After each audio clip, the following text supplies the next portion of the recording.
nuevo cronograma con respecto a las fechas nuevas, los nuevos trabajos, las nuevas cosas. Como verán, se han corrido las entregas de los trabajos prácticos, como se avisó. ¿Por qué? ¿Eso qué? Sí, ¿qué digamos? Tenemos que entregar dos microsecuencias en la misma semana. No. Quedó el 4 de octubre. El señor se confundió. A ver, no. Me confundí yo, puse dos en la misma, me parece que no. Pay. Programa. Tenemos una para entregar el 4 del 10 y la otra semana es el 11 y la otra semana el 18. Es por semana distinto. Luego quedan varias clases prácticas para trabajar la secuencia reguladora, que son 3 encuentros, y después donde hay 3 clases de repaso, de unidad 1, unidad 2, y la otra que dice unidad 2 debería ser unidad 3, ¿no? Después, y los días de entrega son los mismos, eso no lo moví. Bien. Ok. Perfecto. No hay ninguna duda respecto a eso. Con las entregas son más instanciadas, hay más tiempo para trabajarlas.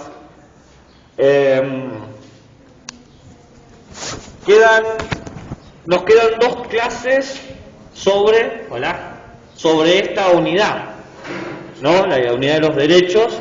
Tenemos esta clase sobre derechos urbanos y viales, que ya vamos a comentarla. Y ¿cuándo tenemos de vuelta? El jueves. El jueves la clase la va a dar la adscripta, la estudiante adscripta, la Fátima. Así que probablemente también venga un docente extra, pero no sé, eso no lo sé.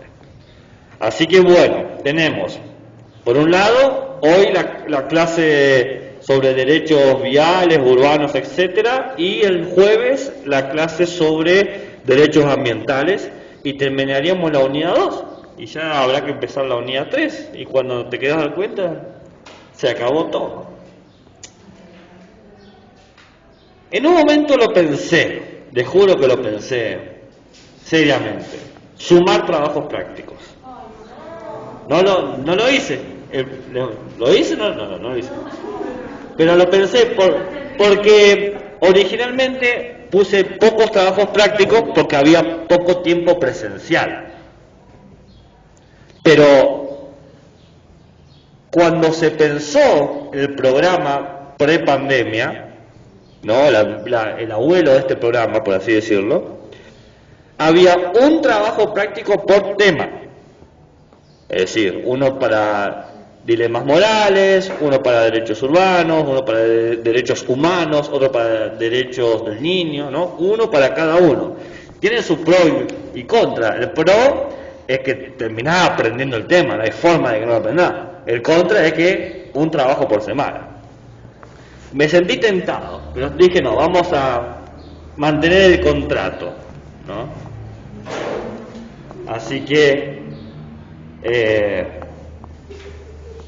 eso. La pandemia tiene algunas cosas positivas. Pero yo tengo una duda con el programa.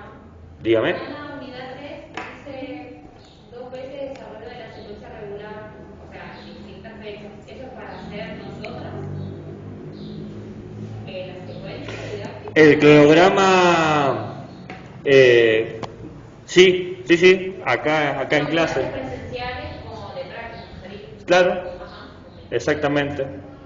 Ahí donde yo pensé, ¿y si pongo un trabajo práctico en vez del desarrollo de la secuencia? Dije, no, vamos a mantener lo que se dijo. Es una idea tentadora, porque pondríamos más en práctica las cuestiones didácticas de ética. Pero bueno, no se hizo. Esas clases que dice desarrollo es para que lo puedan construir aquí. Mantengo la idea de que aprovechen las clases para poder construir esas cosas. Bien, entonces no hay ninguna pregunta más que lo que se acaba de decir. Estamos todos en la misma página. Bueno, la clase de hoy se titula Espacios Públicos y Ciudadanía. Le he puesto ese título porque traté de que sea lo más amplio posible, ¿no? Salud.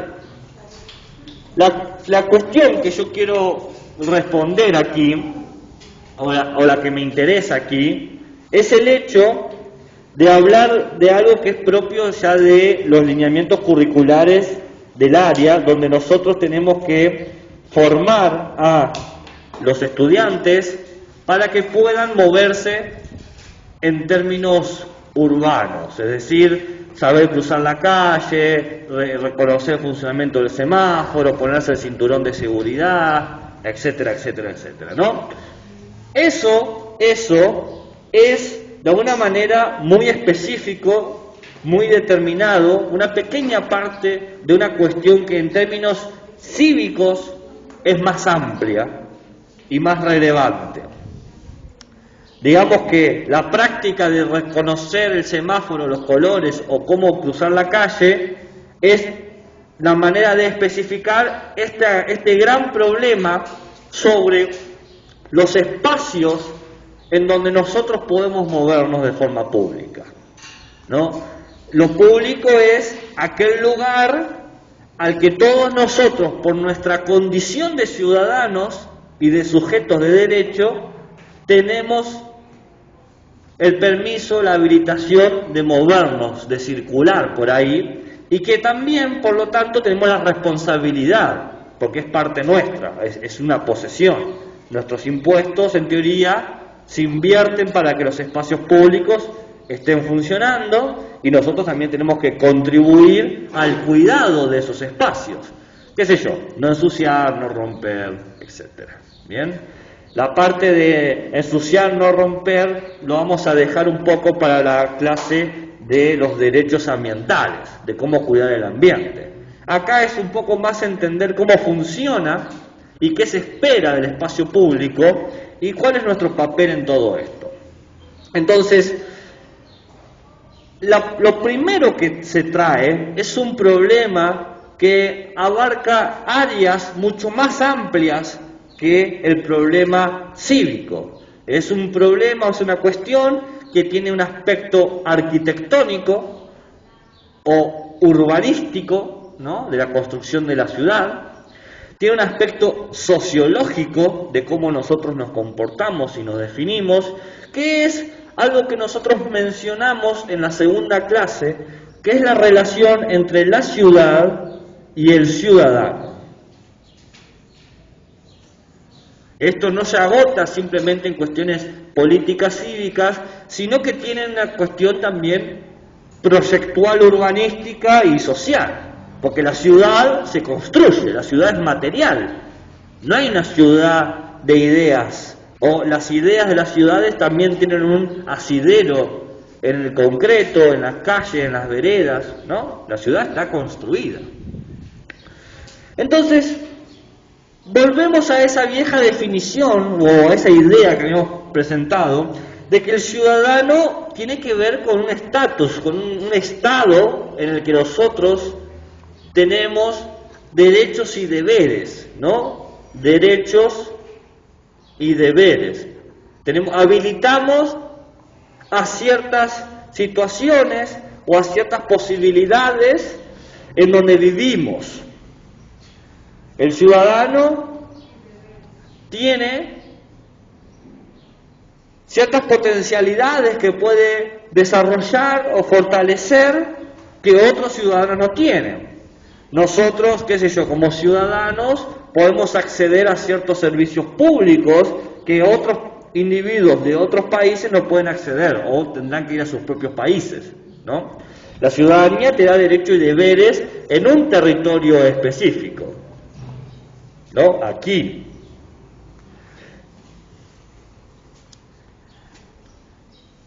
Dado que nosotros como individuos estamos compartiendo estos derechos y estos deberes, bien, en un territorio, se genera un pequeño problema. Por un lado, nosotros somos seres distintos, individuales, bien, diferentes. Vean aquí y aquí somos todos diferentes, no hay uno que sea igual al otro. Pero, la ciudad en donde vivimos pretende tratarnos de la misma manera a todos. La ciudad lo que hace, este territorio, la ciudad lo que hace es homogeneizar. ¿Cómo hace eso? Y bueno, la ciudad lo que hace es crear ciertas circunstancias materiales en las que todos nosotros nos vemos obligados a acomodarnos. La parada de colectivo no es donde yo quiero que el colectivo pare, sino que está fija. ¿Bien? No puedo cruzar por la mitad de la calle, tengo que cruzar por las esquinas. Ya sé lo que me van a decir. Se puede cruzar y a veces el colectivo para donde quiere. Pero en términos estrictamente cívicos, la ciudad tiene una serie de funciones ya definidas y ciertas actividades que se pueden hacer. Puedo irme, qué sé yo, a la parte de la plaza del Teatro Bicentenario y sentarme a comerme un choripán o hacer un picnic, y más o menos es esperable, para eso está. Pero no puedo ir ahí y hacer un striptease, porque no es esperable, no es la función. Dejen de imaginar cosas.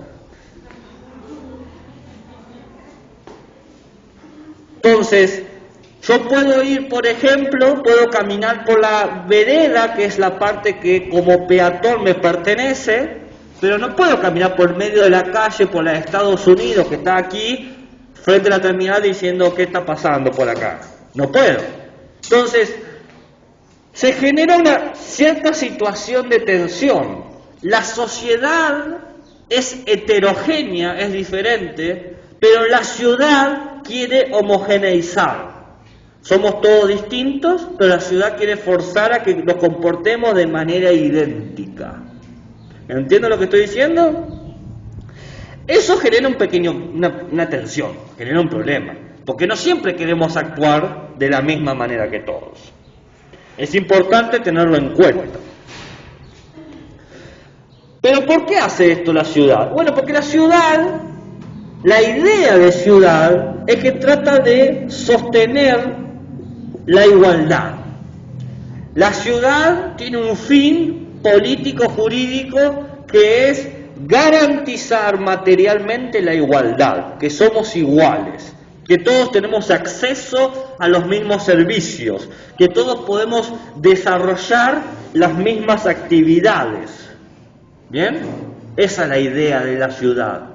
Todos pueden tener agua, todos pueden tener gas, todos pueden ir a la plaza, todos pueden ir a la escuela, todos pueden ir al comercio. La idea de la ciudad es que todos puedan desarrollar las mismas actividades. Que no lo haga son dos chirolas aparte. Pero la idea, el concepto de ciudad es garantizar la igualdad en esta sociedad tan heterogénea.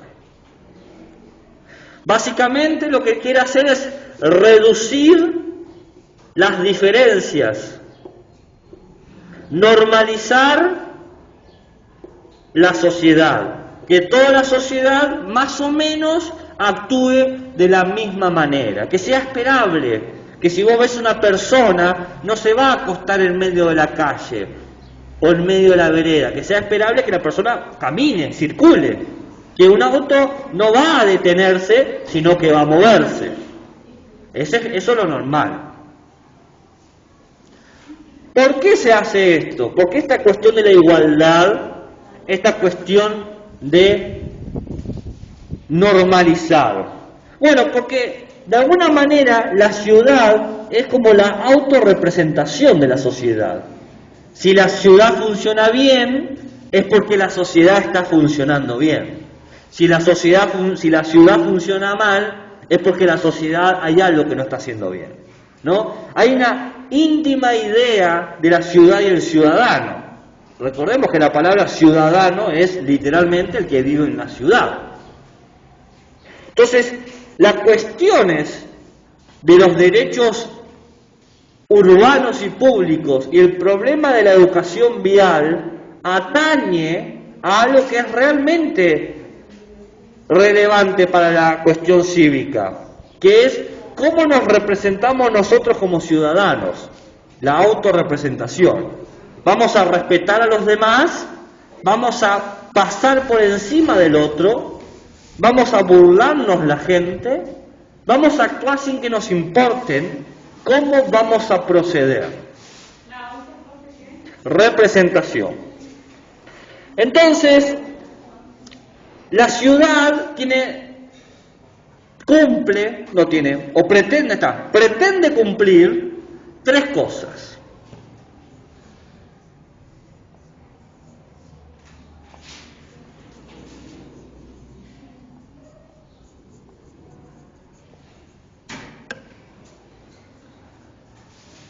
Pretende, por un lado, satisfacer la expresión política. Claro, la ciudad es donde nosotros somos sujetos políticos. En la ciudad vos te vestís y caminás y hablás y te juntás según tu identidad. Si quiero ir a tal lado, tengo el derecho de hacerlo. Si quiero juntarme con X personas, tengo el derecho de juntarme. En la medida en que yo me puedo movilizar y llegar, funciona una cuestión política. Si quiero hacer una huelga, tengo el derecho de hacerlo. La ciudad me tiene que permitir hacer eso. ¿Se entiende? Hay una cuestión política de cómo yo soy algo o alguien. Tanto sea a escala del barrio como a escala de la gran manzana, la gran ciudad. La ciudad tiene que de alguna manera dar lugar a visibilizar lo marginado, lo relegado. Y para eso, para poder generar esa cuestión política, tiene que ser distributiva la ciudad. Es decir, tiene que ser eficaz y democrática. ¿Qué cuernos es una ciudad eficaz y democrática? Bueno, es una ciudad en la que uno puede moverse sin problemas. Una ciudad en donde hay múltiples centros, por ejemplo, múltiples comercios o centros donde poder ir a comprar las cosas. No es que hay un solo centro y estás siempre obligado a ir a ese lugar, sino que hay varios. Una ciudad que es distributiva, justamente distribuye el acceso. No es que me tengo que tomar 3 colectivos para poder llegar a donde tengo que llegar, sino que simplemente caminando puedo acercarme. Buenas, hola, profe, ¿cómo le va? ¿Puedo transmitir un mensajito rápido a las chicas? ¿Sí? ¿Cómo van? Buenas tardes. Bien.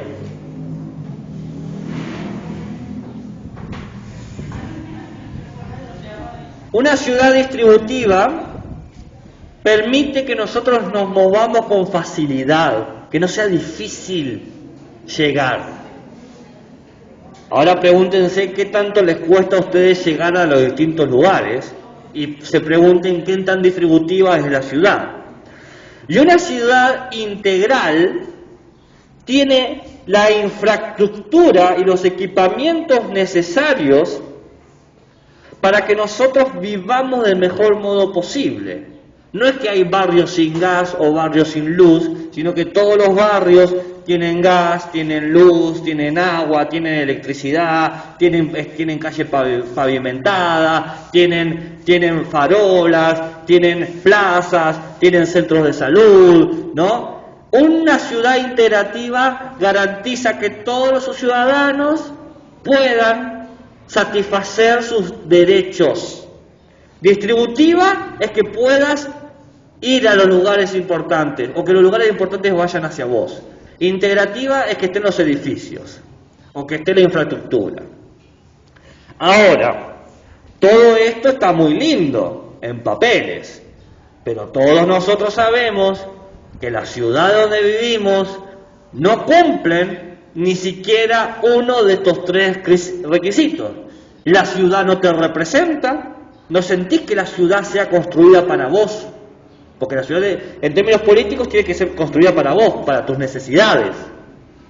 No sentís que sea distributiva, todo lo que tenés que caminar o andar o cuántos colectivos tenés que tomar para poder llegar a los lugares, y no sentís que sea integrativa. Una ciudad donde se te corta la luz cada tanto, o que te quedás sin agua, o cosas por el estilo, o que sopla el viento y de repente te quedaste sin internet, no es una ciudad que te está integrando, te está expulsando a lo sumo, te está excluyendo, no integrando.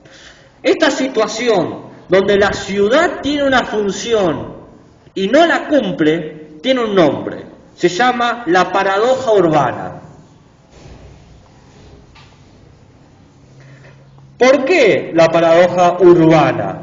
Porque todo lo urbano se construyó con el sentido de representarte políticamente, distribuirte los elementos para que puedas satisfacer tus derechos e integrarte como alguien importante de la comunidad. Pero lo único que hace la ciudad es sentirte afuera.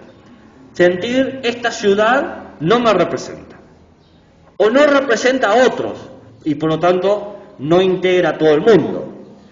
Nosotros, por lo que veo aquí más o menos, tenemos la gracia de poder disfrutar de nuestro caminar, podemos tener más o menos ver correctamente, y parece que más o menos funcionan nuestros oídos. Pero ¿qué pasa con todos los individuos que no tienen la gracia de disfrutar de estas cosas que nosotros estamos disfrutando? Pensemos cómo la ciudad se construye.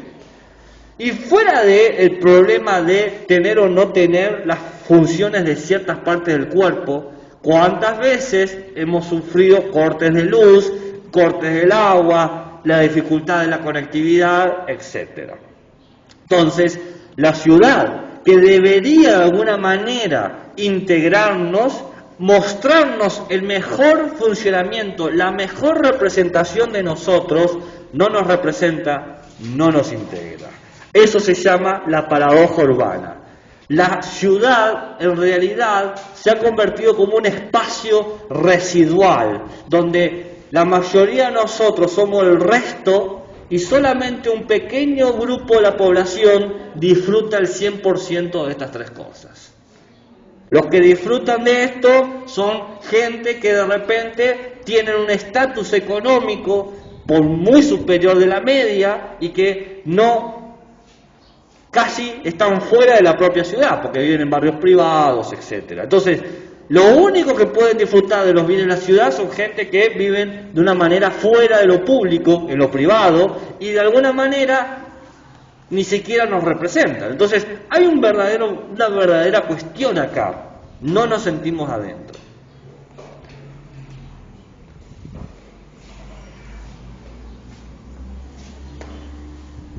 Bien. ¿Se entiende este problema?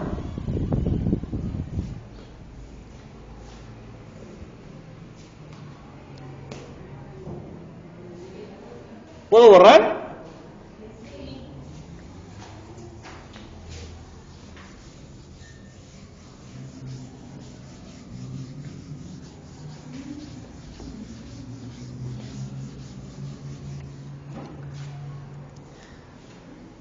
Esta cuestión de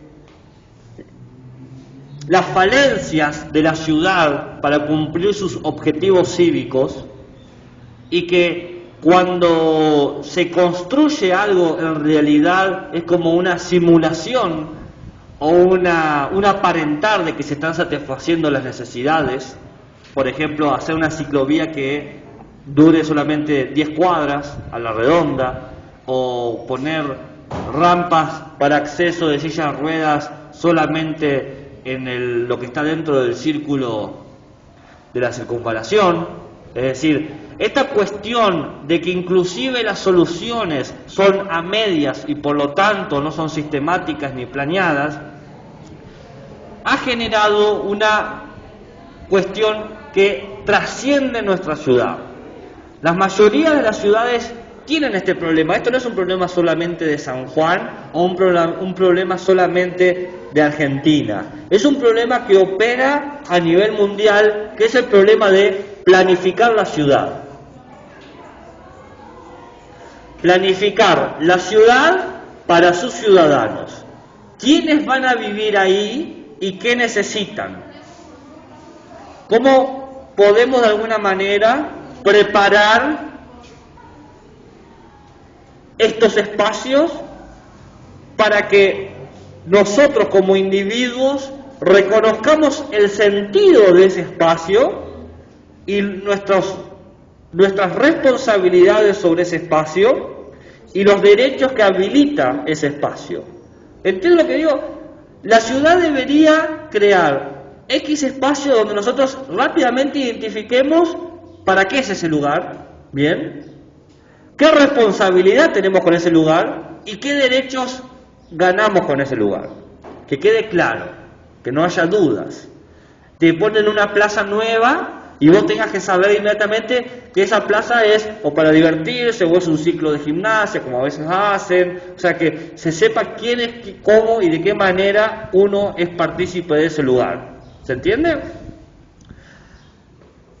Esta cuestión de planificar la ciudad y por lo tanto de pensar el futuro del ciudadano no se ha logrado con gran éxito y llevó que para el 2011 se creara lo que se llama el proyecto pedagógico abierto de la ergoesfera y arquitecturas colectivas.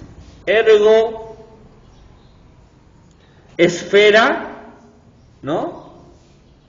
Y arquitecturas colectivas. Es parte de un proyecto mundial, de una red que propone un pequeño plan sobre qué derechos tiene que garantizar una ciudad que te representa políticamente, que te distribuye los recursos de manera democrática y que integra a cada uno de nosotros. Es decir, publicó o presentó el proyecto de lo que se llaman los derechos urbanos. Los derechos que tenemos por el simple hecho de vivir en una ciudad. ¿Bien? Son una serie de 15 derechos que hablan de las cosas que se deben satisfacer o dar para que nosotros sintamos que se están cumpliendo la representatividad, la distribución democrática y la integración. ¿Se entiende? Entonces, vamos a hablar de esos derechos. La importancia de estos derechos, en términos didácticos pedagógicos, es que cada uno de ellos nos puede permitir un trabajo áulico, ¿no? Así que vamos a hablar de estos derechos.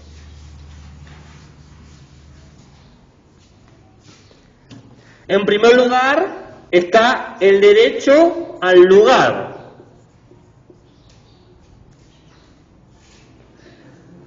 Esto es básicamente la idea es la siguiente.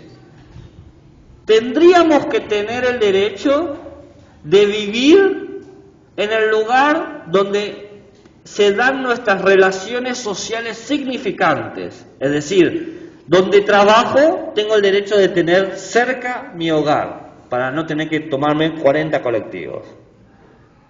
¿Se entiende? Debería poder acceder que si trabajo en cierta zona, debería poder acceder, ahí está, lo había enunciado mal, debería poder acceder a una vivienda o a un lugar para vivir. Ese es el derecho al lugar. Vivir en donde están mis relaciones sociales significativas. El segundo derecho se llama el derecho a la monumentalidad, de monumento, que es la idea de que haya espacios visibles, representativos de nuestra cultura. Algo que muestre nuestra constitución y que podamos reconocerla, ¿no? Bueno, que hayan monumentos, básicamente. A Argentina le gusta hacer monumentos. Eso como que... ¿Qué? Eso sí. Después, el derecho a la belleza, que es la idea de que toda la infraestructura y los servicios tienen que incorporar una dimensión estética sobre la calidad urbana. Los edificios no tienen que estar viejos, abandonados, deshechos, descuidados, sin mantenimiento. No, tienen que ser realmente mantenidos, cuidados, armados. Esa es la idea de la belleza. ¿Cómo qué? Claro, bueno, ahí tenés un problema, ¿no? Cuarto, el derecho a la accesibilidad.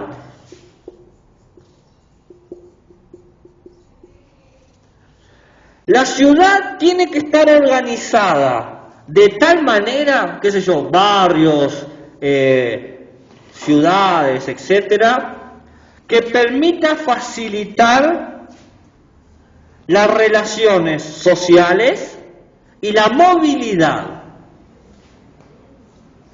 Que podamos llegar a todos los lugares de la ciudad, es eso, llegar a todos los lugares de la ciudad. No debería ser difícil llegar a un lugar, sea Cuesta del Viento o sea el centro.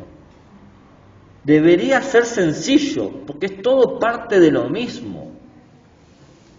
Pero yo sé muy bien que hay barrios en donde te tenés que tomar 2 colectivos y te dejan en la entrada del barrio, ni siquiera te dejan en tu casa. Tenés que llegar ahí, bueno, a patear 20 cuadras, no me queda otra. ¿Qué? ¿Suerte que qué? No escuché. 5. El derecho a la centralidad. Básicamente es lo siguiente, el concepto de la metrópolis, la idea del centro que tenemos acá, nosotros tenemos un centro bien claro en San Juan, que es la peatonal o el centro cívico. Todos sabemos que el centro de San Juan está acá, dentro de este círculo. Fuera de este círculo hay centritos. Bueno, la idea es que no se puede generar el centro solamente apto para los que tienen movilidad privada, es decir, vehículos propios. El centro tiene que estar accesible a todos nosotros. Entonces, si vos vivís en Santa Lucía, en Calingasta, o vivís en Chimbas, o donde sea donde vos vivas, deberías poder acceder a un centro que tenga lo mismo que el centro de la propia ciudad. ¿Entienden? Esta idea titánica y faraónica y totalmente obsoleta de que hay un solo centro cívico, enorme y monstruoso, en cierta manera parece buena, pero en cierta manera es negativa. Debería haber un centro cívico por lo menos por cada una de las divisiones, en Santa Lucía, en Rawson, en Chimbas, ¿qué otro departamento hay? En Rivadavia, en Pocito. Eso sería el cumplir el derecho a la centralidad, que haya un centro en cada lugar, no un solo centro poderoso, asfixiante, y que si no tenés movilidad propia tenés que tardar 3 horas en llegar y 3 horas en irte.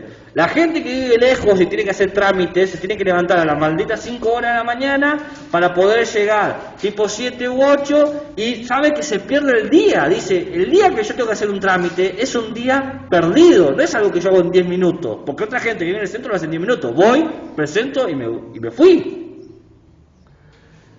Es así. En esta cuestión, el derecho a la centralidad no se está cumpliendo. El derecho a la valoración. El derecho 6 está conectado con el derecho 5, que es la cuestión de que para poder generar distintos centros tenemos que valorar de la misma manera a todas las divisiones. ¿Por qué no hay muchos centros? Porque se desvalorizan en otros lugares. Dicen, no, en Chima no vamos a poner un centro. O en Rivadavia no vamos a poner un centro. O en Pocito, o en Santa Lucía no vamos a poner un centro. No tiene sentido. ¿No? Se desvaloriza. No tiene significado. El derecho 7 es el derecho de la ciudad ciudadana. Que es que se debe promover la participación cívica y más en las poblaciones vulnerables. Es decir, aquellos grupos de gente que claramente tienen algunas dificultades, se los tiene que incentivar o garantizar su mayor accesibilidad. Les doy un simple ejemplo para que entiendan. Por ejemplo, acá en San Juan sé que existe que la gente con dificultad de visión puede tomar los colectivos sin pagar el coste de viaje, ¿no? Eso es una manera de incorporar. No es la mejor, pero es una. Otra podría ser, si sos estudiante, no pagar boleto, ¿no? Eso también se puede hacer. Bueno, pero en Córdoba sí se hace. Bueno, cuando suceda podemos decir que se va ganando más el derecho de ciudad ciudadana, ¿no? La ciudad, hay que romper el mito de que nosotros le debemos algo a la ciudad. La que nos debe algo es la ciudad a nosotros. Pasa que nos enseñan que tenemos que dar gracias por lo que tenemos. En realidad no es así. La ciudad tiene que representarnos, tiene que representar lo mejor de nosotros como comunidad. Entonces no puede ser una ciudad asfixiante y abusiva. Porque si la ciudad es asfixiante y abusiva es que nosotros como comunidad somos abusivos. La idea de la ciudadanía habla de eso, de una ciudad para nosotros y por nosotros. Luego está la idea de la ciudad metropolitana. La ciudad metropolitana es la idea de que el gobierno esté próximo a vos, que vos puedas acceder a las cuestiones gubernamentales sin dificultades. Bueno, eso no se cumple, no sé qué ciudad lo cumple, le digo la verdad. Algunas lo cumplen un poco mejor que otras, pero no sé quién lo cumple totalmente. No debería ser difícil e imposible hacer los trámites básicos. Renovación de DNI, o presentar un expediente, o la demora de los expedientes que se presentan. No debería ser así, debería ser mucho más ágil y directo, pero no lo es. Entonces es un dominio de la ciudad sobre nuestro tiempo, te controlan el tiempo. Les doy un simple ejemplo. Los que nos dedicamos a la docencia a nivel público provincial, como esta institución, cuando tomamos un cargo se crea un expediente. Ese expediente va al Ministerio de Educación. Hasta que ese expediente no es firmado por el Ministro de Educación provincial y no va a Tesorería, vos no cobrás. En teoría vos tenés que estar trabajando, pero no cobrás hasta eso. Técnicamente no debería tardar más de una semana, según la proyección. Pero cuando ese expediente tiene que pasar por 10 oficinas y acceder a 10 firmas distintas, y oficinas que están sumamente ralentizadas, ese expediente no tarda una semana. Puede tardar 2 meses mínimo a 1 año. Entonces te dicen, vos tenés que estar 1 año trabajando sin cobrar. Hay casos, hay gente que no ha cobrado. A mí los...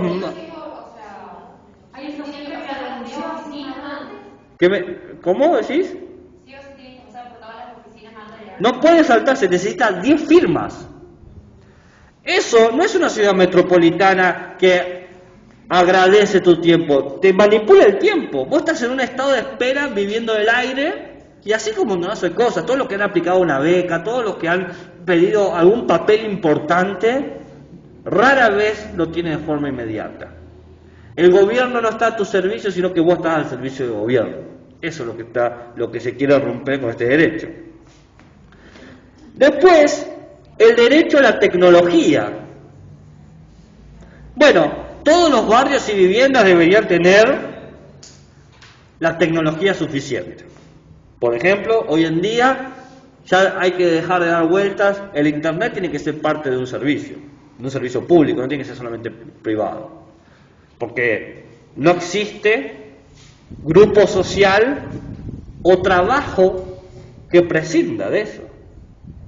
De alguna manera está todo digitalizado, está todo relacionado. Inclusive si trabajas en la cantera, noche y día,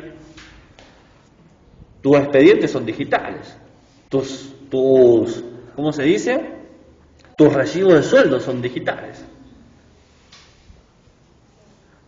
El derecho 10 dice, la ciudad como refugio. Bueno, eso acá se aprendió por las malas. Luego de varios terremotos,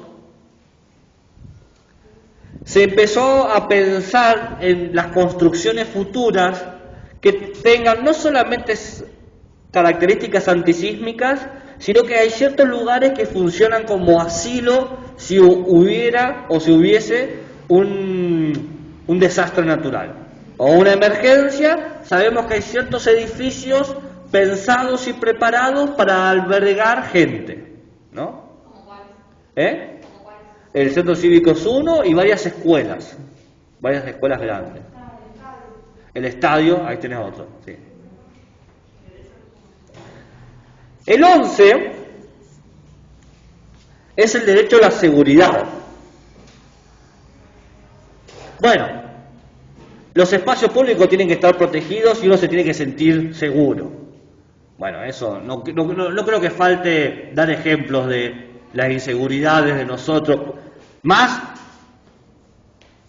los que hacemos o lo que asistimos a instituciones que terminan a las 10 u 11 de la noche, ¿no? No hay seguridad de cerrar. ¿Qué? No hay seguridad para cerrar. No, a mí me toca mayormente salirme en el último horario, a las 10 de la noche, que es cuando se va cerrando, ¿no? Y no hay nadie. Bueno, no hay nadie. Y uno dice, no me siento muy seguro acá. No es que estoy solo porque no tengo amigos, estoy solo porque no hay un ser humano. No hay un policía, no hay una seguridad, no hay nada que me diga, bueno, que por lo menos hay luz y voy a ver quién está viniendo. Pero bueno. El derecho 10 es el derecho al empleo. Toda ciudad debería ofrecer tanto trabajo como ciudadanos tienen. No deberían haber ciudadanos desempleados. Porque la ciudad está pensada para un grupo de gente. Es tan grande como la gente que puede habitar en ella. Entonces debería ofrecer por lo menos el sustento posible para todas las familias. Pero bueno, sabemos que no es así. Gente que tiene que tener 2 o 3 trabajos para poder llegar a la quincena. No te digo llegar a fin de mes. El derecho al medio ambiente, que habla de que la ciudad tiene que sustentar parte de su funcionamiento energético en recursos sustentables, qué sé yo, el viento, los ríos, etcétera, ¿no? La parte del medio ambiente no me voy a detener porque eso lo vamos a ver en la próxima clase, así que simplemente lo menciono y continúo. El derecho a la expresión afectiva. Vos tenés el derecho de mostrar tu manera de vida sin que nada o nadie te lo impida. Si quiero ir de la mano con Juan de los Palotes, tengo todo el maldito derecho de ir de la mano con Juan de los Palotes. Si quiero con Juan de los Palotes entrar a la escuela de la mano, tengo todo el maldito derecho de entrar con Juan de los Palotes de la mano. Y si le quiero tocar el trasero, tengo un maldito derecho a hacerlo. Porque yo puedo... Es parte de mi individualidad. Nadie puede, a menos que me desnude y corren pelotas por todos los lugares, que ya el problema no sería que esté con Juan de los Palotes, sino que estoy infringiendo una ley. Más allá de eso, nadie te puede impedir expresar tus emociones. El tema es que no es siempre así. Y acá en San Juan, para traer ejemplos locales, tampoco es así. Policías han separado a personas del mismo género porque consideraban que lo que estaban haciendo era ilegal. ¿Del mismo género para Y del mix de hay hombre y mujer también. ¿También de distintos géneros? No sabía eso, pero bueno. ¿Eso sería? Bueno, entonces, vos decís, tengo el maldito fucking derecho. Deberían poder tener el derecho de demostrar su amor. Y por último, la igualdad civil, la igualdad jurídica. La igualdad jurídica es que las leyes se tienen que aplicar por todos, a todos por igual. Si hay una ley que dice, no te podés estacionar aquí, no es que se aplica a vos que sos Pepito Grillo y no se le aplica al juez. De repente una persona es importante y para en un lugar donde tiene que parar y no le dicen nada porque es una persona importante. No, la multa va igual. Pero sabemos que no pasa. Entonces, yo he visto gente que ni siquiera dice multa, le dice, no, un ratito nomás, porque es amigo de, ni siquiera es importante, es amigo de. Se llama favoritismo eso. ¿Qué? Entonces, fíjense que hay una serie de propuestas interesantes para pensar una ciudad mejor que nos represente. Ahora, por algún extraño motivo que yo no termino de entender, y acá empieza la parte fea. Todo esto era de última,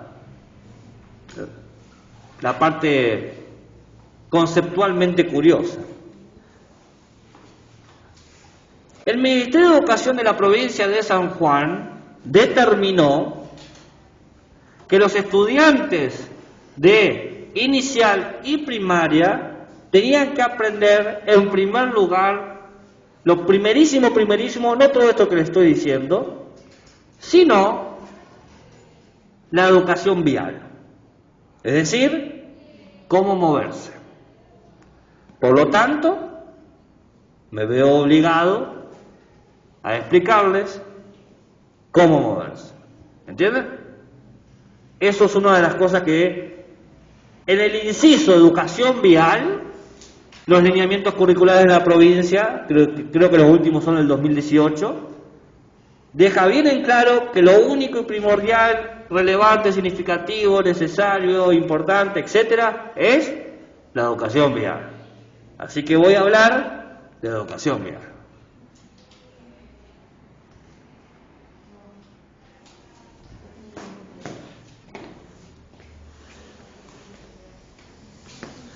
En la educación vial hay dos factores.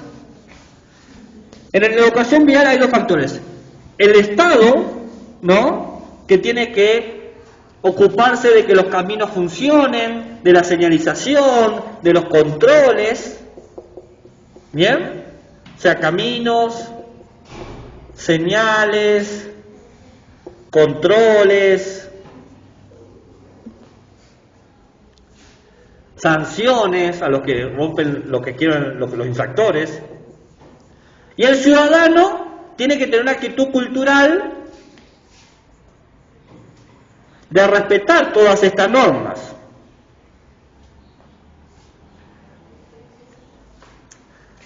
Caminos, señales, controles y sanciones.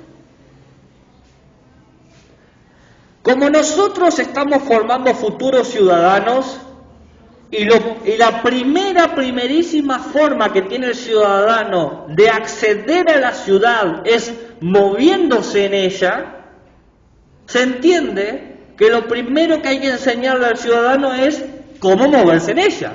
De ahí la importancia de la educación vial. Formamos futuros ciudadanos que puedan desplazarse correctamente en la ciudad, que puedan llegar a los destinos que quieran llegar, su casa, su trabajo, su escuela, etcétera, su plaza. Entonces hay que enseñarles a moverse, a desplazarse, a llegar sanos y salvos de forma respetuosa. Profe, el último que dice. Sanciones.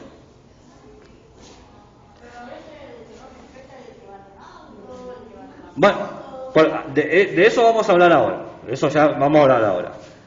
El ciudadano entonces tiene que tener una cultura vial importante.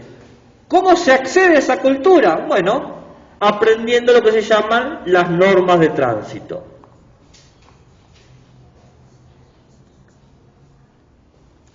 Hay que conocer cómo son las normas, cómo se aplican, en qué situaciones, los límites.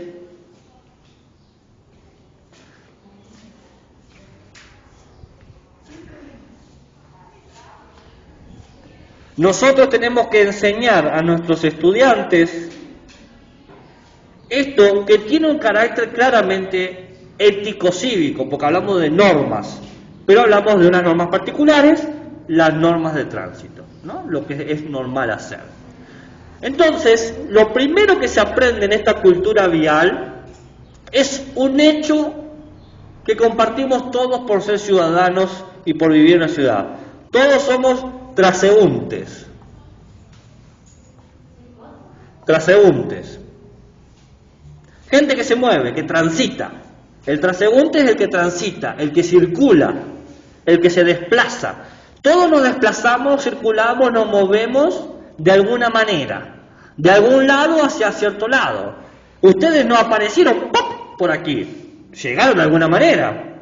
No es que tienen una carpita en el fondo y se bañan con la manguera del jardinero, no es así, sino que salen de sus casas, van, no sé, voy a decir algo, a la parada de colectivo, toman el colectivo, llegan a la otra parada o van directamente a la terminal, bajan y vienen caminando. Y tienen que pasar por lo menos 2 calles o 3 calles antes de llegar, esquina, esquina, esquina, esquina. Y tienen que entrar por la puerta principal y caminar hasta el fondo. Entonces, se tuvieron que desplazar. Y al desplazarse por todos los aspectos públicos de la ciudad, estaban o no siendo atravesados por las normas de tránsito. Que la cumplieron o no, no lo sé porque no los vi llegar. Pero todos ustedes, todas ustedes estaban poniendo en juego su cultura vial. Cuando cruzaron un semáforo en verde, cuando no le dieron permiso a alguien en la fila, o cuando sí lo hicieron.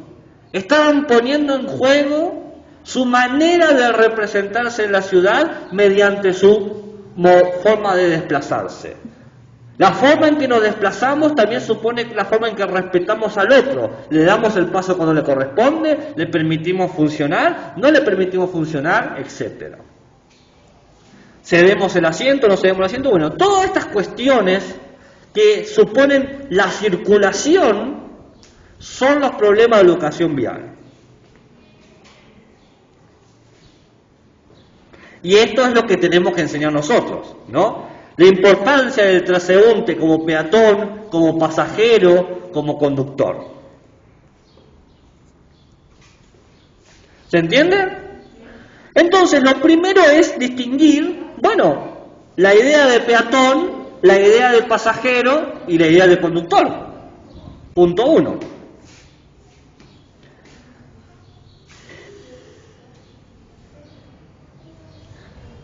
El peatón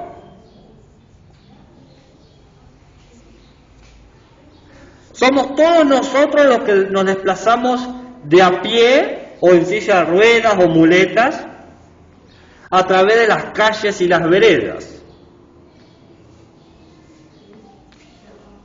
El peatón viene de la palabra latín pied, que significa pie, ¿no?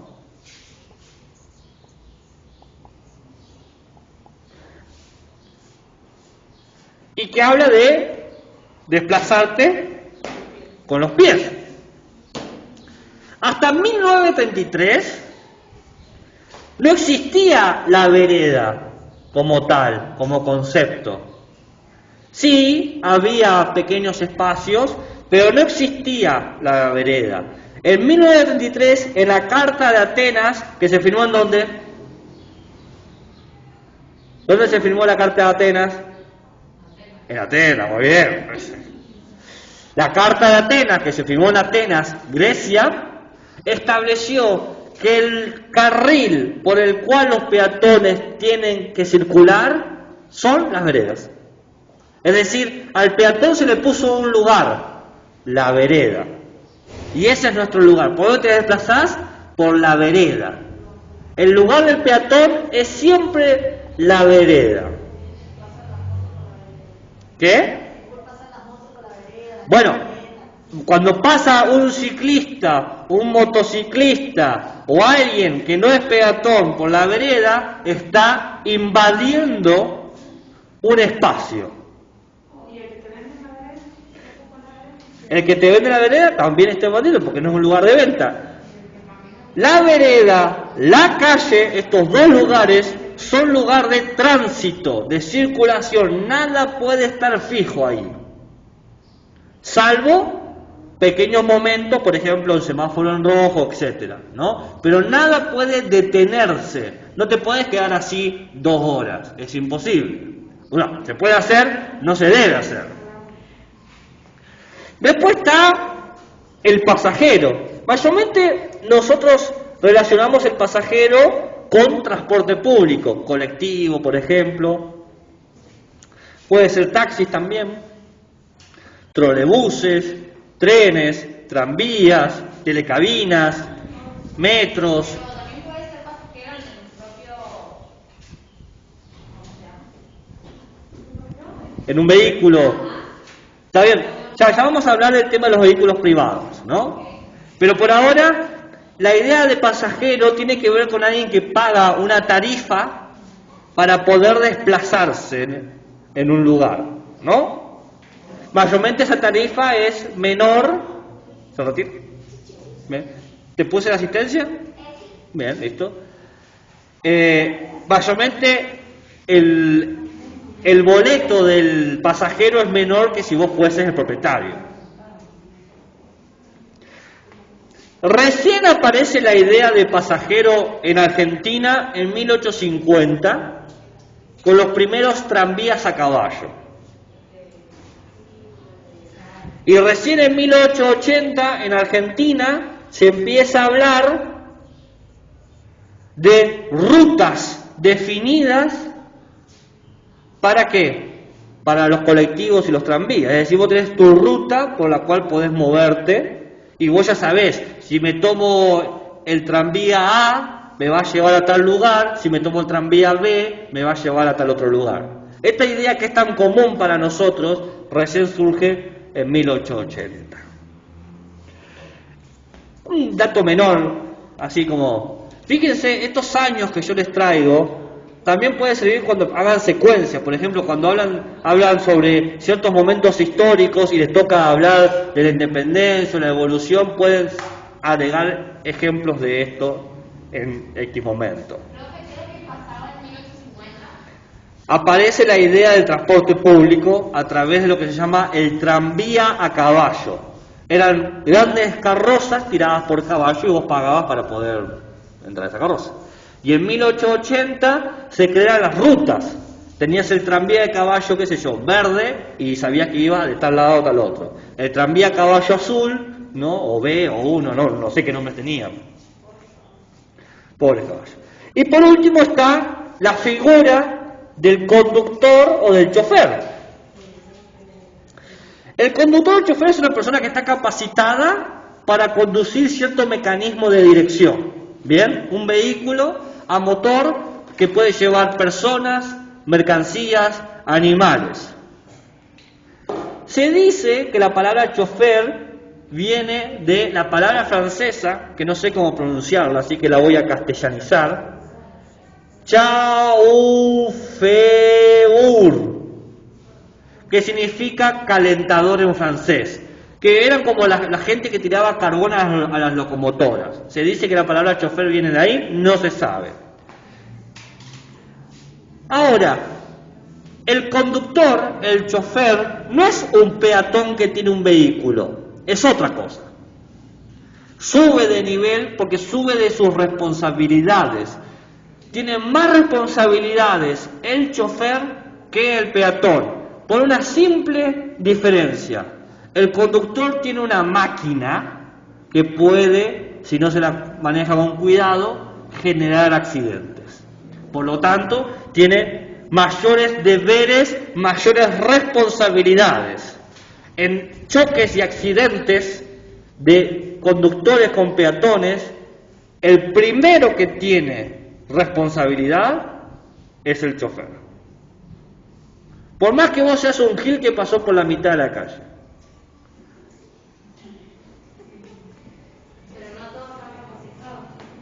¿Para qué?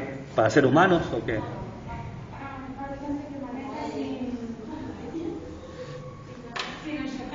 Bueno, esa cuestión de manejar sin registro tiene que ver con el último derecho que hablamos de la igualdad jurídica. Todo tiene que... ¿Y sí?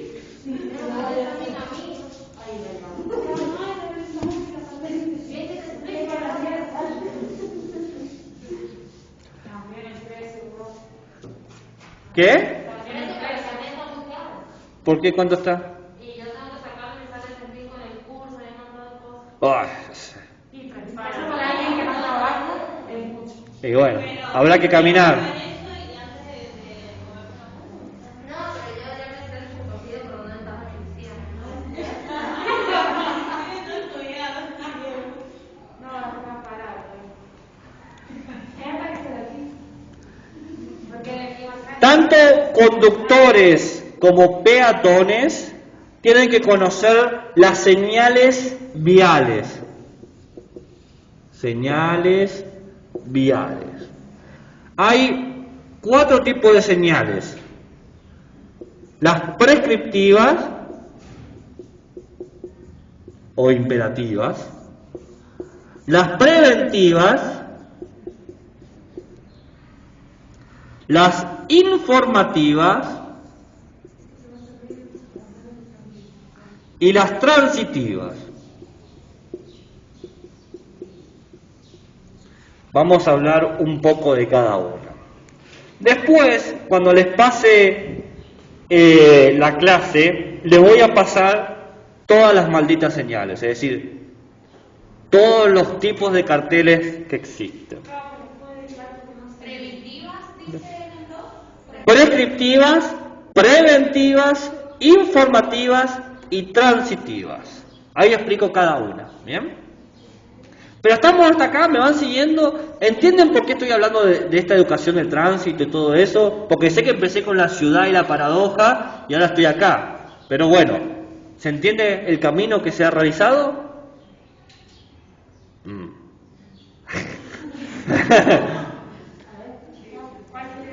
Bueno.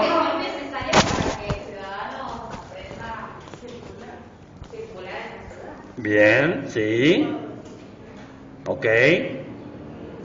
¿Y ahora? Bueno, y dependiendo de las 4 tipos de señales que existen, son las preventivas, obvio, para prevenir. No, ya explicamos, no piensen en las señales. La pregunta es, ¿por qué hablé de esto y por qué empecé con la idea de ciudad? Porque la ciudad se trabaja adaptada a ¿Si hablan uno a la vez? porque en la ciudad nos vamos a manejar todo. Bien.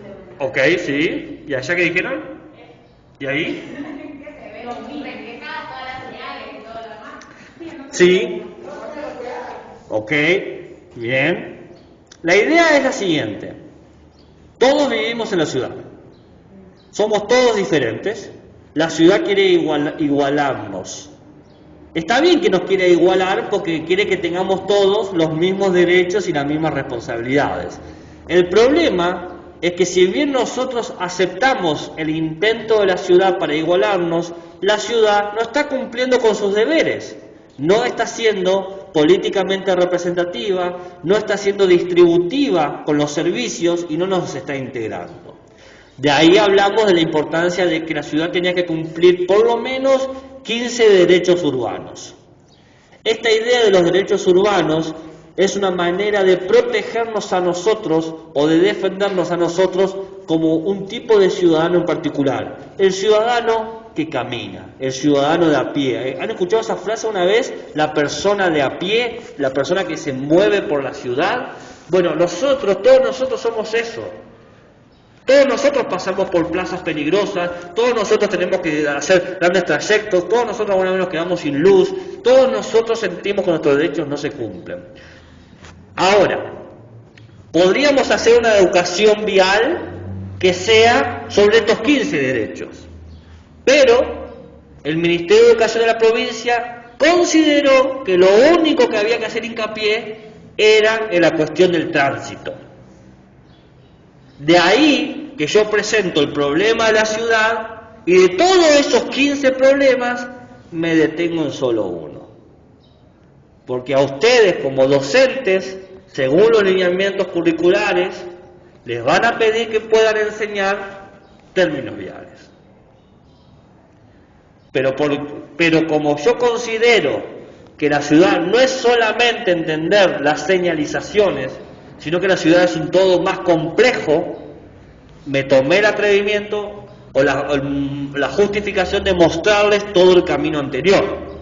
Y por eso les señalé que se puede hacer una actividad didáctica con cada uno de estos derechos, no solamente con el derecho a la movilidad y la accesibilidad, que es el derecho al que se está ocupando este elemento.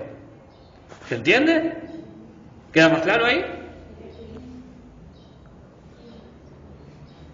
Porque si yo hiciera una clase sobre señales de tránsito, termina 10 minutos. O sea, sí, no, amarillo, rojo, y se acabó. Pero lo interesante de esta cuestión es entendernos a nosotros como gente que está expresando una cultura sobre cómo relacionarnos. Vamos, todos nosotros tenemos una manera de movernos y todos nosotros hacemos ciertas faltas en el tránsito. A veces nos justificamos, estoy apurado, no llego, y de repente soy imprudente. ¿Qué? Claro, y bueno, pero sí, uno siempre hace eso. Entonces, dicho todo eso, ahora se entiende la importancia de las señales de tránsito. Porque hace parte de nuestra cultura como ciudadanos, nos hace a nosotros como gente que vive en una ciudad, que la ciudad nos tiene que respetar e integrar. Y una manera de integrar es organizarnos en el tránsito, en la forma en que circulamos. Ahí está, no me salía. ¿Y la gente que vive en el campo? La gente que vive en el campo también tiene señales de tránsito y también tiene circulación. Igual, ¿cuál es el campo? ¿Dónde está ese campo? Bueno, zona alejada no es campo. Es que yo he ido a lo que se llama el campo, ¿no? Y el campo tiene semáforos, tiene tendido eléctrico, tiene calles, tiene señalizaciones. Sí, hay menos circulación, es verdad, no te voy a discutir eso, pero siguen aplicándose las normas de tránsito. Y también hay accidentes vehiculares. Y dice, ¿cómo puede ser? Y bueno, porque la gente no tiene una cultura de tránsito de ningún punto, ni en la ciudad, ni en el campo. Entonces, eso se aplica. ¿Por qué creen que se enseña también educación vial en las escuelas distantes? Porque también hay una cuestión de movimiento. Todos transitamos como peatones, o como conductores, o como pasajeros. No hay forma de escapar de eso.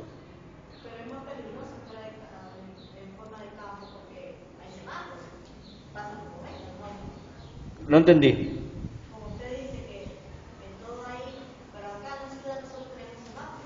En el campo también, eso es lo que estoy diciendo. Es verdad, no en todos lados. Y eso es porque el Estado no cumple lo que tiene que hacer.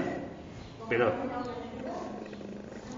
bueno, las señales prescriptivas mayormente son rojas, bien, con un símbolo en color negro, ¿no? La finalidad de estas señales prescriptivas es limitar a los ciudadanos a que no hagan cierta cosa. Hay una señal roja con letras negras bien grandes que te dice, por ejemplo, hay 3 cosas que hacen: prohíben, restringen y priorizan. Prohibir, restringir y priorizar. Por un lado, prohíben. Por ejemplo, dice, cierta acción no se puede hacer, no se dobla por esta zona, ¿no? Esa es una típica señal de prohibición. Restringe. Dice, ¿cuál es el límite máximo de velocidad? 80 kilómetros, ¿no? Y prioridad. Dice, ¿a quién hay que cederle el paso o quién pasa primero? ¿No? Primero camiones, o primero autos, o primero bicicletas, por ejemplo. Entonces, las señales viales, prescriptivas, son imperativas. Tenés que hacer esto y si no lo haces te pueden poner una multa o te pueden llamar la atención. ¿Cómo? ¿Qué pasa con la ambulancia? Ah, bien, ok, bien. Entonces tenemos, qué sé yo, no avanzar, prohibido circular, no pueden circular los peatones, ¿no? Hay distintas imágenes que hablan sobre eso. No estacionar, ¿bien? Prohibido estacionar, no andar en doble mano, o solamente camiones de tanta altura. Vieron que a veces aparecen camiones con una altura que dice 3 metros o algo así, entonces vos decís, no pueden pasar camiones más altos. Claro, por los puentes, o estacionamiento exclusivo, ¿no? Dice acá solamente puede estacionar las ambulancias, por ejemplo. Profe, ¿el símbolo no es en color blanco? No, mayormente es un círculo rojo bien intenso, con un fondo blanco y con los dibujos y las letras en negro. Bien, ese es clásico. ¿Estamos hasta ahí? Bien. Las señales preventivas mayormente son amarillas, con letras negras y en vez de forma circular tienen forma de diamante, así. ¿No? El diamante. ¿Cuál es la idea? Bueno, la idea es advertir al peatón o al chofer de que hay un peligro o una situación imprevista para que tenga en cuenta a la hora de transitar por ese lugar. Y hay 2 tipos de prevenciones: las prevenciones de peligro y las prevenciones físicas. Las prevenciones de peligro indican que uno tiene que tener precaución sobre el lugar donde se está transitando, y las físicas te dicen que hay cierta característica en el lugar, una característica física, una característica objeto. Entonces, por ejemplo, vos podés encontrarte una señal de tránsito así, que tiene una flecha que hace zigzag. ¿Qué te avisa? Que el camino es sinuoso. Entonces te avisa, cuidado, esto es una señal preventiva física, camino sinuoso, ¿no? O a veces aparece una marca empinada, ¿no? Y un auto como subiendo o bajando, entonces te dice, esto va en subida o esto va en bajada. O te muestra, qué sé yo, que hay unos baches. Te muestra así con una deformación y dice, guarda que el camino te va a hacer saltar por todos lados. El de peligro es cuando, por ejemplo, te encontrás la imagen de los niños, entonces dice, cuidado, están los niños, hay que andar con esa precaución, o animales sueltos, o ciclistas, ¿no? Entonces, peligro en el sentido de que tenés que tener extrema precaución. No es que hay un asesino suelto y te puede atacar, sino que tenés que tener extrema precaución de que, bueno, cuidado que puedes pasar un accidente. ¿Cómo? Exactamente, ser moderado. Entonces, tenés, por ejemplo, también las marcas de los ciclistas, o los niños, animales sueltos. De tren, por ejemplo, te avisa que hay unas vías de tren, entonces tenés cuidado porque el tren no va a frenar, si te pasa por encima.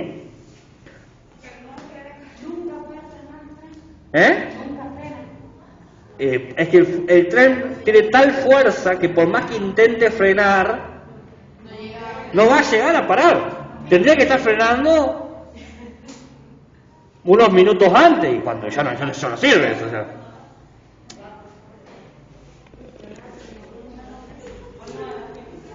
También te aparece, qué sé yo, señales de semáforo próximo. Estoy viendo acá las señales que aparecen, ¿no? Aparecen a veces carteles que te dicen para doblar un lugar porque te están avisando que el camino se terminó y ya no podés seguir por ese lado, una calle cortada, por ejemplo, ¿no? Te aparece una flecha así en un cartel. Y siempre son, más o menos, con bordes negros, fondo amarillo y letras y símbolos negros. ¿Eh? ¿En qué sentido sería ir en contramano? Que no te podés ir por el otro. No, te prohíbe la vía, pero eso sería acá, el prescriptivo. Bien. Después están las señales informativas. Las señales informativas, bueno, informan. ¿Pero qué informan? ¿No? Bueno, mayormente informan situaciones del lugar en donde uno se está transitando. Mayormente tienen fondo verde y letras en color blanco. A veces aparece en vez de fondo verde, fondo azul. ¿Bien? Fondo verde o fondo azul. Lo común en Argentina es que el fondo sea azul. Pero yo he visto algunas con fondo verde también. Y hay varias. ¿Se usan como para los turistas? Claro. Exactamente. Hay varias. Tenés la nomenclatura,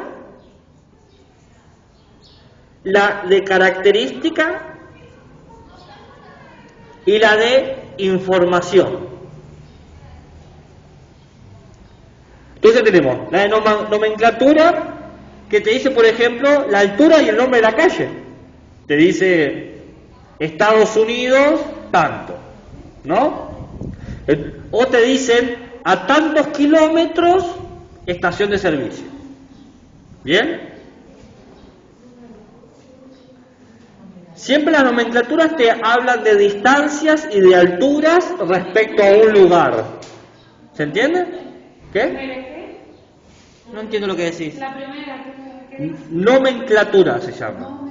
De nomenclar, ¿no? De poner un nombre y un número. ¿Se entiende? Sí. Bien. La característica vial te habla de ciertas modificaciones que tiene la calle o la ruta.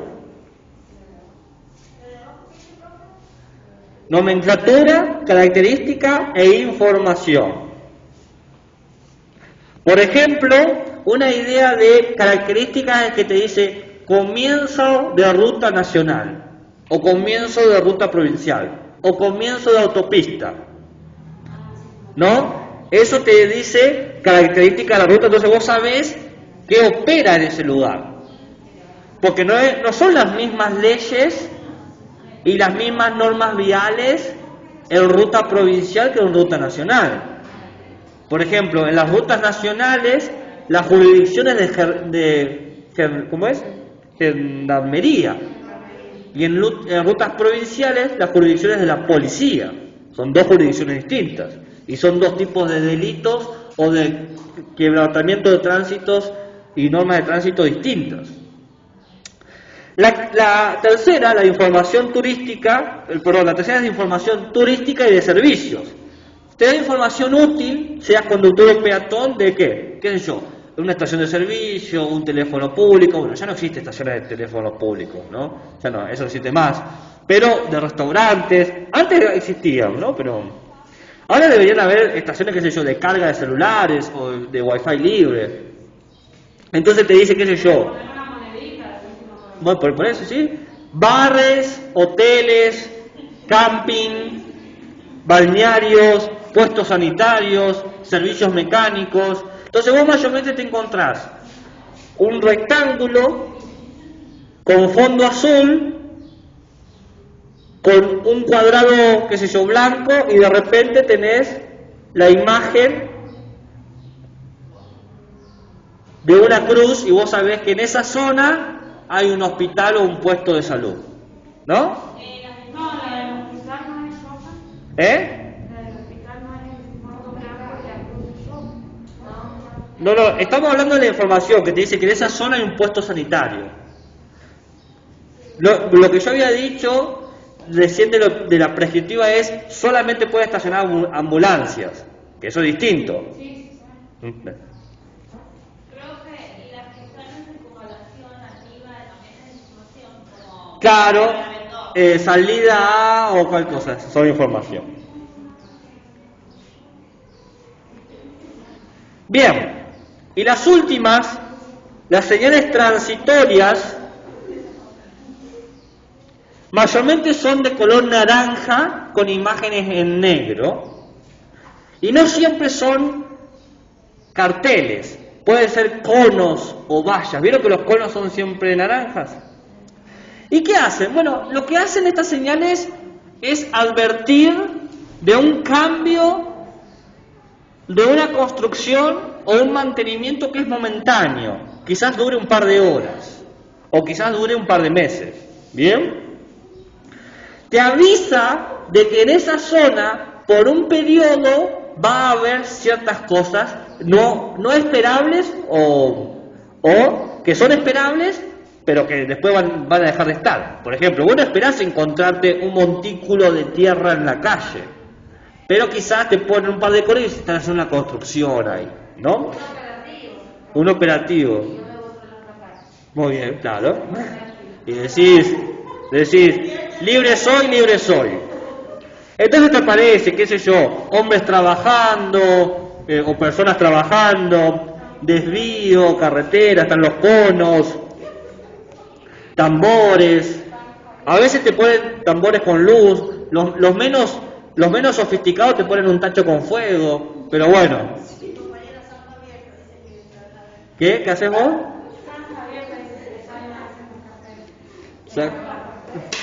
¿Qué es San Javier? Así sale, la fiesta,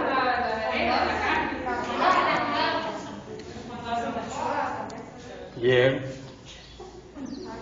Me da miedito, me da miedo encontrarme con ustedes en las calles.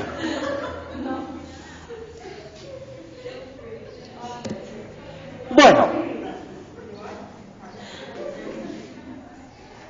todo esto hay que agregarle una pequeña circunstancia. Todo esto que es una pequeña circunstancia, que es la condición de tránsito y desplazamiento con personas con discapacidades, ¿no? Con ciertas dificultades motrices. Gente con dificultad para mirar, ¿no? Sean desde no videntes a dificultades visuales, no necesariamente tenemos que ser no videntes. Sean cuestiones de dificultad de movilidad, con bastones, muletas, sillas de rueda, etc. Que en realidad no es dificultad para movilidad, se están moviendo. Pero el tema es que las veredas y las calles tienen que estar pensadas. ¿Qué? Claro, tienen que estar pensadas, adaptadas a eso. Y parte de nosotros, a la hora de enseñar, tenemos que dar cuenta de esas responsabilidades también. Porque recordemos que yo señalaba que el Estado o la ciudad no solamente tiene un deber para con nosotros, ¿no?, de cumplir todos estos derechos, sino que nosotros también tenemos arte en esto, somos responsables de demandar que se cumplan estas cosas, de exigir que nos traten a todos con igualdad jurídica, que la representación sea igual para todos. ¿Bien? Entonces, uno de los típicos problemas que se van a encontrar es cómo actuar ética y cívicamente en situaciones donde nos encontramos con un co-ciudadano que tiene dificultades para moverse o resolver ciertas situaciones. Entonces, sí, eso, alta carencia. Entonces, traigo acá algunos ejemplos que se pueden usar.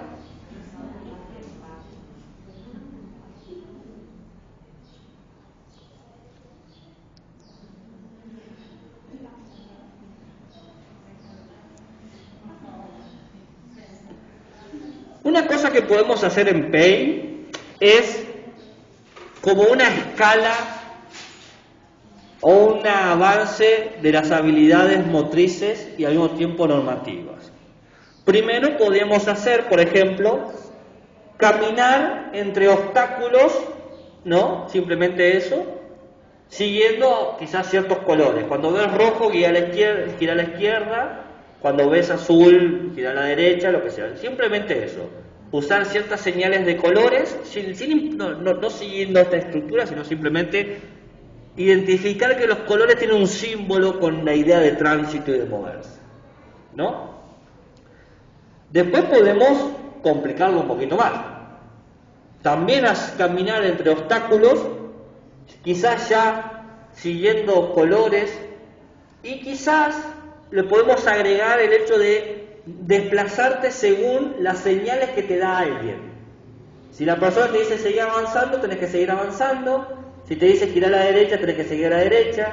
Si tenés que girar a la izquierda, girar a la izquierda, ¿no?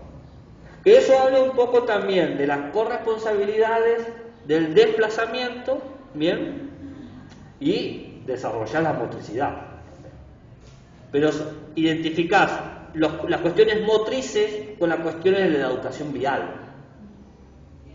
Y por último, luego de quizás hacer estos dos ejercicios, no necesariamente el mismo día, pero se puede hacer, podemos ya hacerlo más complicado si creemos que tenemos la posibilidad, con los ojos vendados, y ya luego de haber hecho por lo menos una vez con los ojos abiertos el recorrido, hacer ese recorrido mientras nos dan señales o nos acompañan, ¿no? Entonces, también desarrollamos la cuestión de empatía y la corresponsabilidad hacia otros ciudadanos, la cuestión de las normas de tránsito y las normas viales, y la cuestión de que, bueno, deberíamos poder desplazarnos sin obstáculos. Porque después de eso podemos preguntar cómo se sintieron, cómo se sentirían si siempre tuviesen que moverse así, ¿no? Eso sería como el cielo. Obvio, claro, sí. Sí.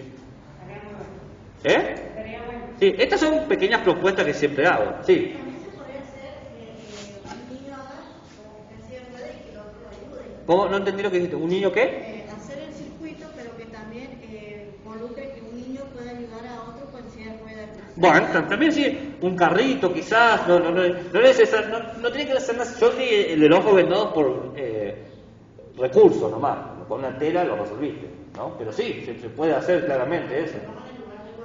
Es que la idea es eso, poder ser consciente de esas cuestiones. También hay algunas escuelas que les hacen con cajas, con tickets.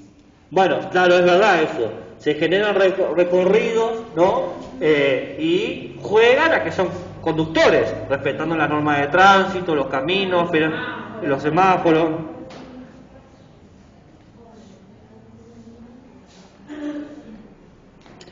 Otra cosa que se puede hacer, esto es muy clásico, componer o buscar canciones que te hablen justamente de cómo funciona el semáforo. Entonces uno puede decir, con rojo te detenés, con amarillo tenés precaución, con verde. Siempre tratar de encontrar un conjunto de versos que permitan recordar eso. Yo tengo, si quieren se los envío después, pero me tienen que avisar de esas cosas, me tienen que escribir porque yo los tengo ahí, que es de la bibliografía secundaria, un libro que son como 300 páginas de actividades de educación vial, ¿no? Entonces, ahí tienen para hacer dulce.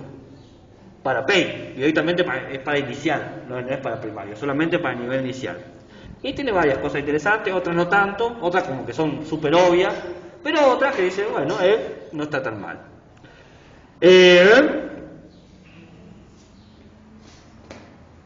Otra cosa que se puede hacer, por ejemplo, es, siguiendo la idea de esto de los cartones, pero lo puedo hacer sin cartones, es decir, vamos a jugar a que somos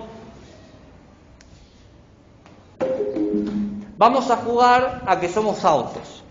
Entonces vos decís, cuando yo diga verde, todos pueden moverse tranquilamente por cierto espacio, o un circuito si quieren. Cuando yo diga amarillo, todos deben ir más despacio, disminuir. Si quieren le pueden agregar algo más lúdico, hagan ruidos de auto. O sea, uno puede agregarle eso para que sea más divertido. Va despacio. Entonces, seguramente se van a copar por eso. Y cuando te digo rojo, todos se detienen y dejan de hacer ruido de auto, ¿no? O de moto. Entonces uno puede jugar con esa secuencia. Rojo, verde, amarillo, amarillo, rojo, verde, ¿no? Ir jugando con eso para poder identificar las cuestiones que al mismo tiempo afirmás símbolos de palabras con conductas. Rojo se para, amarillo precaución, verde se avanza.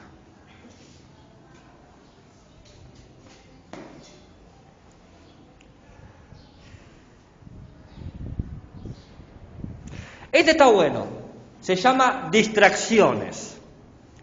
Dividimos a los estudiantes en dos pequeños grupos, o en dos grupos. Cada grupo tiene que elegir a un cantante. Cada cantante tiene que cantar alguna canción que conozca muy bien. ¿Bien?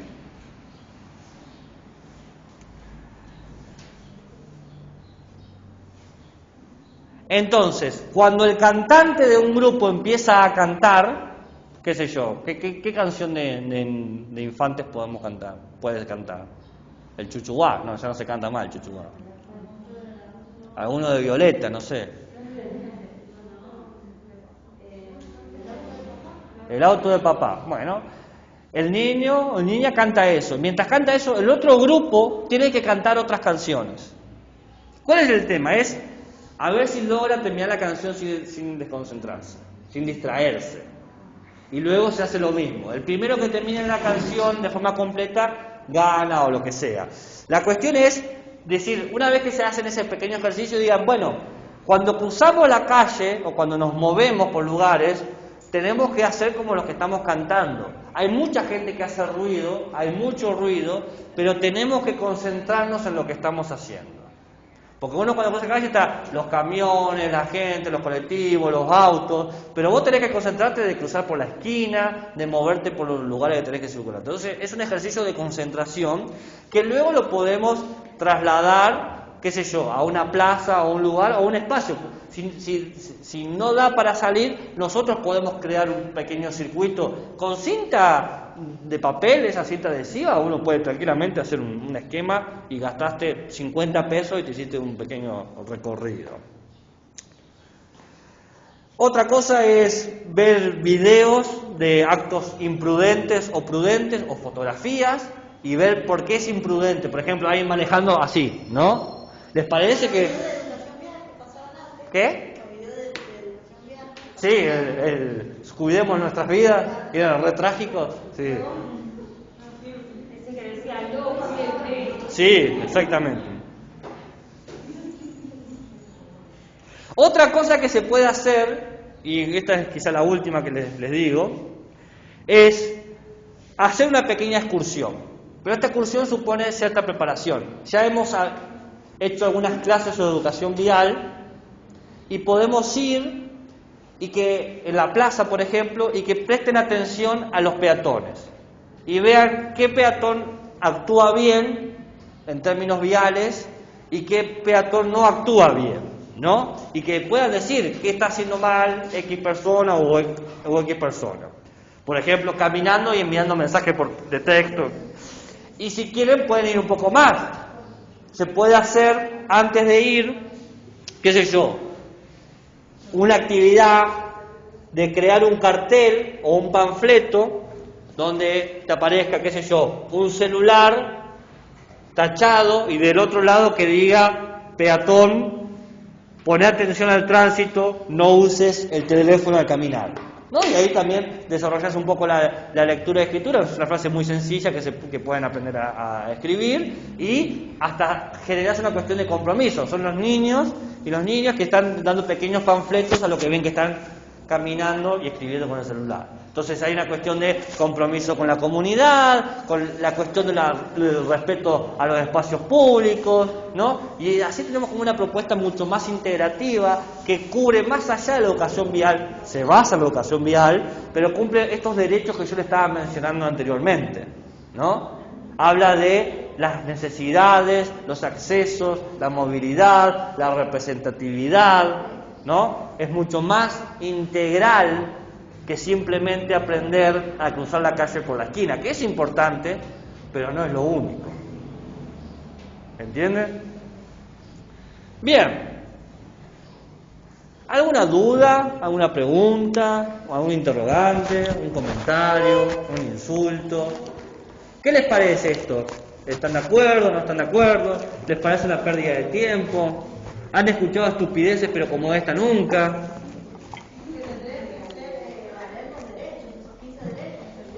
Y estaría bueno, sí. En realidad lo que le interesa es enseñar para que no haya tantos accidentes que les perjudica enseñar. Sí, sí, sí. Por ejemplo, mira, yo voy a la escuela Fontana, está por la 25 de mayo, por la calle 25. Ahí los niños salen de la escuela y los que van al colectivo, enfrente, en el parque, los siguen todos sentados. No hay policía que los va a esperar a los autos van, el colectivo nacional y viene como sin nada. Y los niños que tienen que cruzan corriendo en la calle porque no pueden esperar a los autos. Entonces yo creo que también haber señales ¿Sí? en esta parte, ¿vale? Profe, Sí. Consulta, el miércoles tenga clases de política. Los miércoles y los lunes.